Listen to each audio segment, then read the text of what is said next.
All right, guys, I'm gonna do a quick rundown about the kit we're using and how I have the camera set up. I shot this yesterday at my pond, but when I rewatched it, I realized my fountain was so loud you could barely hear me. So I'm sitting here, I'm filming some hummingbirds, and I'm using the iFootage K7 with the gazelle legs, which is great. It's very smooth. I don't know if you can really even see on the viewfinder, but very smooth movements, and it holds this really well. For video, I am investigating if I want to put a rail system with a follow focus on this, but this has a really nice, this lens is a really nice throw, so I don't know if it's something I need, but I'm curious if it would be better. I've also started using the focus lock quite a bit more, which I find really handy, like in a case like this, to get it focused on the feeder. The hummingbirds are going to this tree in the background, so it can be handy if they go to the tree and I want to get a perch shot, and then I just hit a button and I go right back there. But I want to show you how I have the camera kitted out for stills and for video. So we'll start with stills, and I'll show you basically how I have it working. So if we start with the ISO problem everybody talks about, I apologize for the backlighting, but the button in here is where I have my ISO. And my thought process for that is that when your hand is gripping the camera, my middle finger is naturally on that button. Sorry, let's get rid of this. There we go. I don't know what I did. There we go. Okay, let's get rid of that bright screen. So my hand is naturally sitting here and on that ISO button anyway. So I hit it, and then I just turn the wheel like everything else. I really hope that they get rid of that I can just turn the wheel. But in the meantime, that's not how it works. I have these three buttons here set to different features. The only one for stills that I'm actually using currently is the back button. So that's going to turn on pre-shot ES, whatever it is. I don't even know what it means. It's essentially, it's the one where the camera is capturing images before you hit the shutter.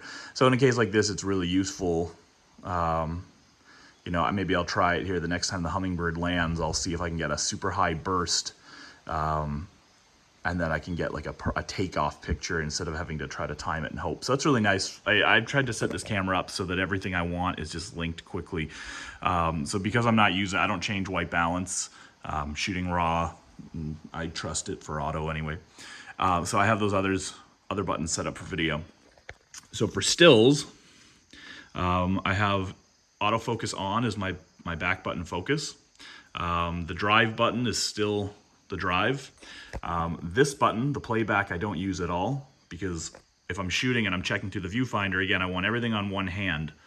Oh, and I just realized something as I learned here. I think I forgot that you can push in the button. So I currently actually have Q set in to do a focus punch, but I can do it here on the button, on the joystick. I very rarely use the joystick. Oh, we have a hummingbird back. Let's see if we can just get him. There we go. There, he's gone. But we'll keep it in case he comes back. So I'm gonna have to make a change to that. So I have auto exposure lock. I don't use that, so I use this instead for my playback review, so that when I'm actually going through the camera, I can just quickly hit it, and if I'm looking through the EVF to check sharpness or something, I can just go through that. So playback, currently I don't use the Q menu because I have everything I need basically mapped, and I find it kind of cumbersome to go through. So I was using that for punch-ins, but as we just learned in real time together, since I can do that on the joystick, then I don't need it. I was shooting here this morning with focus check, the punch-in enabled, and the problem I had with it is when I'm trying to find this hummingbird, every time I turn the focus ring, it's automatically punching in, but then like I need it to punch back out, and I was having issues sometimes getting it to do that. So I wanted to be able to manually toggle that. So I think the biggest thing that I've done is probably focus modes, how I have them here. So I used to have ISO on the up and down buttons, but I've decided to get rid of that. So now when I push up,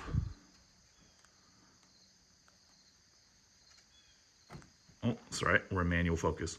Okay, so let's start with the left. So when I go left, we're gonna go continuous, single, or manual.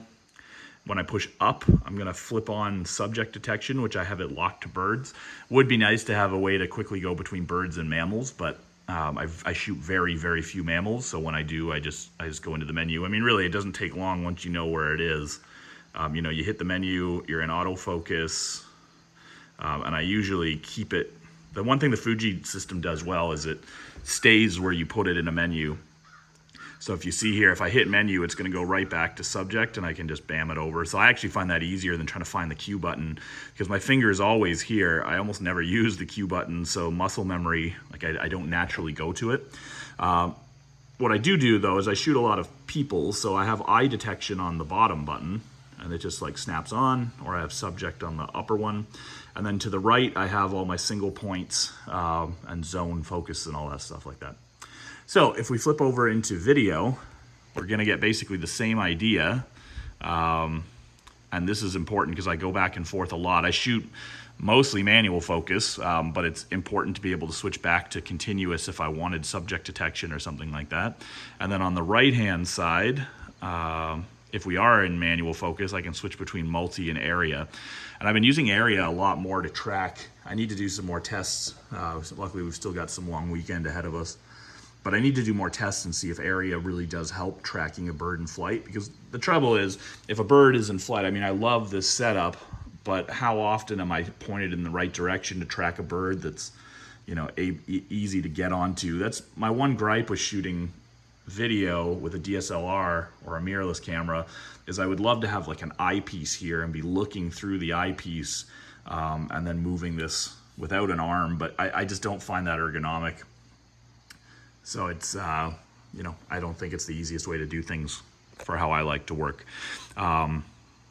So it's nice to have the autofocus on and see if you can help track the bird by using a zone or something like that.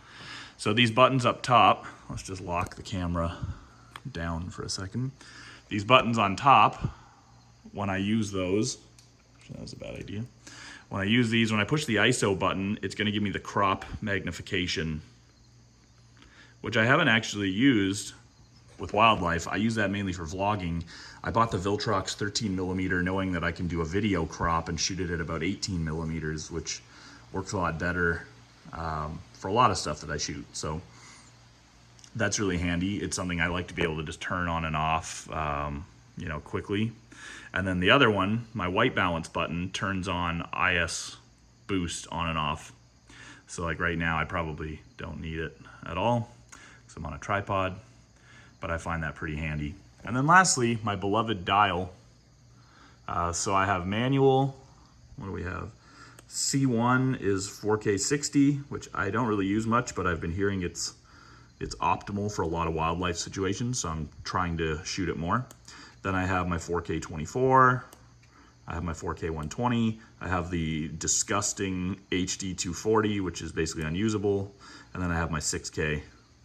And then 6 and 7 I don't actually use. I'm gonna get one of them set up for long exposure, astro and stuff like that, because you gotta do quite a bit to do that. Like, I mean, you need to, I want focus punch, I need to be in single shot, I need to be in manual focus, I need to have a long shutter speed. So there are a lot of variables that change if I wanna like go into astro mode. And you know, it's, especially if you're on a trip and you start wanting to do like long exposures. I was shooting in the morning the other day at dawn shooting shorebirds, and I was doing long exposures, and like when you're trying to go between, you're going to change lenses and then you're trying to go from long exposure to wildlife back and forth. I mean, that's where two bodies would be really great, because there's a lot of stuff to change, but I mean, this dial is fantastic. If you're using this camera, put it this way, as a summary review on this camera, if you're not gonna use it, I think in the way that I've just kind of shown, like really using a lot of video and stills, I don't see why you would buy this. Like the X-H2s is probably gonna be sufficient for you, unless you're specifically shooting like really high speed action and you need the you know, the stacked shutter, or sorry, the stacked sensor and things like that. I mean, the camera is not cheap, but if you're using all of the horsepower that it comes with, it's a really good deal to get like this kind of quality video and still set up. So, and I think hopefully what this video has shown is how I have it set up. I still have to decide what to do with my Q button. I guess I'll put it back to Q for now. What to do with the playback button, and what to do with this button here. I still have 3 options, but nothing's kind of come to mind of settings that I need right now. But if you're using it for everything that it's built for, I think it's a really powerful camera. So, yeah, I'm gonna have a recap up soon of these hummingbirds. I'm trying to get like sharper footage of them, but it's working really well going back and forth. So we'll see how we do.